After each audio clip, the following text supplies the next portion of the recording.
अस्सलामुअलैकुम मेरे भाइयों। आज की वीडियो में मैं आपसे एक ट्रेडिंग गुर शेयर करूंगा। ट्रेडिंग बहुत इंपॉर्टेंट एक स्किल आपसे शेयर करूंगा।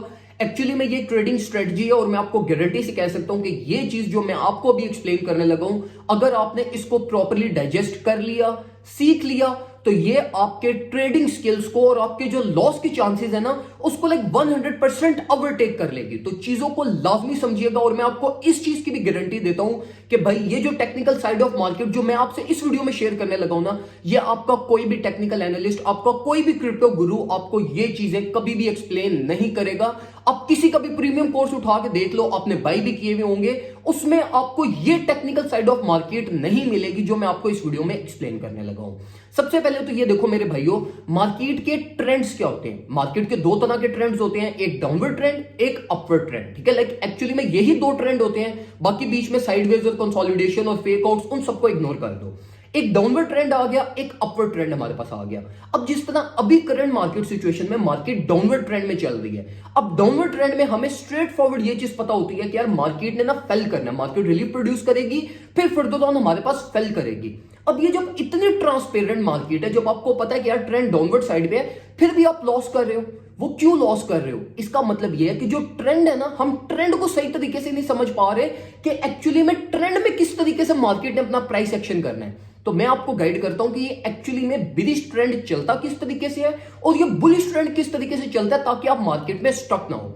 अब देखो, जब बिलिश ट्रेंड होता है ना, फॉर एग्जांपल प्राइस जब चल रही थी आपकी $29,000 पे, $29,000 से आपकी मार्केट क्रैश हुई और क्रैश होते होते ऑल द वे डाउन आपके पास $21,000 पे आ गई।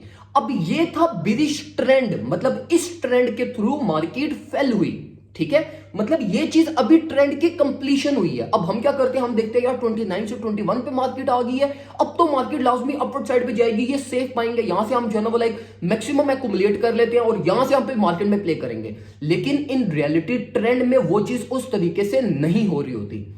होता क्या है बिलिश ट्रेंड में कि आपका जो आप कोई भी ट्रेडिंग स्ट्रेटजी आप यूज कर रहे हो, कोई भी टेक्निकल एनालिसिस आप कर रहे हो, ट्रेंड के अंदर जो भी आपका बाय सिग्नल प्रोड्यूस होता है ना, स्पेसिफिकली बिलिश ट्रेंड में, वो आपके ट्रेंड की रेजिस्टेंस होती है। एक्चुअली में वो आपकी जो मार्केट की जो नेक्स्ट कंसोलिडेशन होनी है ना, ये नेक्स्ट जो प्राइस एक्शन होना है, वो बाय सिग्नल आपका उस कंसोलिडेशन का एक अपर लिमिट है। ठीक है, जहां से हमने बाइंग की हुई होती है। अब आप पास्ट 5 to 6 मंथ से बिलिश मार्केट चल रही है, आप अपने ट्रेडिंग स्ट्रेटजीज को उठा के देख लो कि आपकी जो 90% बाइंग होगी वो आपकी बाइंग लेवल ऑफ रेजिस्टेंस पे होंगी, लेकिन उस टाइम के करंट प्राइस सेक्शन पे वो आपका लेवल ऑफ सपोर्ट होगा।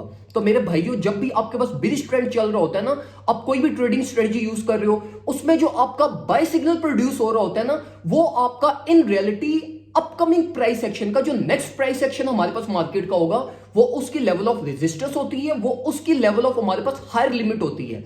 तो हमेशा आपने जब बिलिश ट्रेंड आपके पास चल रहा हो, तो आप करते ये हो कि जब मार्केट आपके पास फेल करती है ना, और टेक्निकल्स जहां पे आपके पास बाय सिग्नल प्रोड्यूस कर रहे हैं, वहां से रिलीफ प्रोड्यूस होगी, लेकिन एक्चुअली में आप स्टक क्यों होते हो? स्टक आप इसलिए होते हो कि यार आप देख रहे होते हो प्रीवियस प्राइस सेक्शन को, क्या $10,000 मार्केट गिरी है, अब यहां से मार्केट एटलीस्ट $4,000 तो रिकवर करेगी, लेकिन आप उस ट्रेंड को भूल जाते हो कि भाई ट्रेंड बिलिश है, ट्रेंड डाउनवर्ड साइड पे है, तो मार्केट मेजर रिकवरी नहीं करेगी।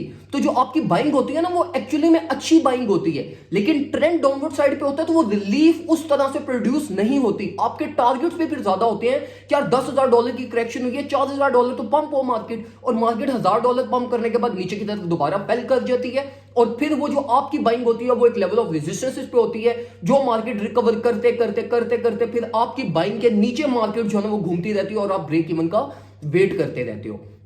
तो जो गोल्डन चीज जो आपने समझनी है यहां पे, वो ये कि जब डाउन ट्रेंड होता है, ठीक है, मार्केट क्रैश हुई, जो आपका पहला बाय सिग्नल होता है वो आपकी मार्केट का हमेशा लेवल ऑफ रेजिस्टेंस होती है, लेवल ऑफ हायर लिमिट होती है, जो आपने अपनी मेजर ट्रेड लेनी होती है, वो आपने इस मार्केट के मूव के बाद जो फर्दर डाउन करेक्शन होगी ना, जिसमें मार्केट डाउनवर्ड साइड पे आके आपके पास कंसोलिडेट करेगी, मूव लेगी, वहां से फिर आप बाइंग करते हो। और इसी तरीके से जो आपके पास बुलिश केस होता है, उसमें भी यही होता है आपके पास कि बुलिश ट्रेंड में हमें पता होता है कि यार पैराबोलिक मूव है, मार्केट ने अपवर्ड साइड पे जाना है, लेकिन आप लोग ये चीज देखोगे कि जिन ट्रेडर्स ने 2020, 21, 22 वाले ये जो हमारे पास पैराबोलिक मूव्स देखे हैं, उनको पता होगा कि यार मैक्सिमम ट्रेडर्स ने वहां पे भी कोई मैक्सिमम प्रॉफिट जनरेट नहीं किए, इवन लॉस भी किए हैं लोगों ने। क्यों?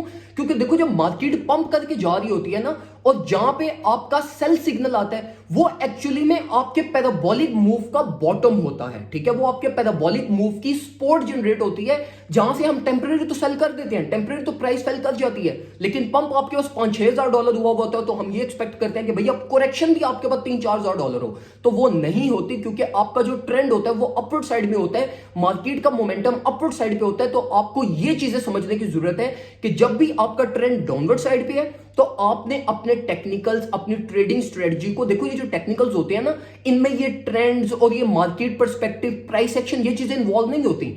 ट्रेंड में सिंपली आपके पास मार्केट का फ्लो, इनफ्लो, कोई ना कोई एक टेक्निकल के अकॉर्डिंगली वो आपको बाय सेल का सिग्नल प्रोवाइड कर देता है, ठीक है, जो शॉर्टर टाइम फ्रेम के लिए आपके पास ठीक होता है। लेकिन आपको प्राइस एक्शन को रीड करना बहुत ज्यादा जरूरी होता है। अगर आप उनको रीड नहीं करोगे तो आपको नहीं पता चलेगा कि यार हमारे पास ये जो ओवरऑल ट्रेंड है, ये इस ट्रेंड में प्राइस एक्शन क्या होता है, और इसके बाद जो मैंने बाइंग करनी है वो बाइंग किस तरीके से करनी है।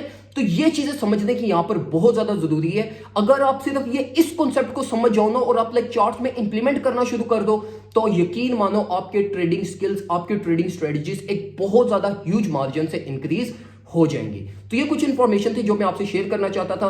वीडियो को आपने लाजमी शेयर करना है, ताकि ज्यादा से ज्यादा लोगों तक ये वीडियो पहुंच सके और ज्यादा से ज्यादा लोग इस वीडियो से हेल्प उठा सकें। अगर वीडियो पसंद आई हो तो वीडियो को लाइक भी लाजमी कीजिएगा, और अगर पेज और यूट्यूब चैनल को सब्सक्राइब नहीं किया तो उसको भी लाजमी सब्सक्राइब कर लीजिएगा। दुआ में मुझे याद रखिएगा, अपना ख्याल रखिए, अल्लाह हाफिज।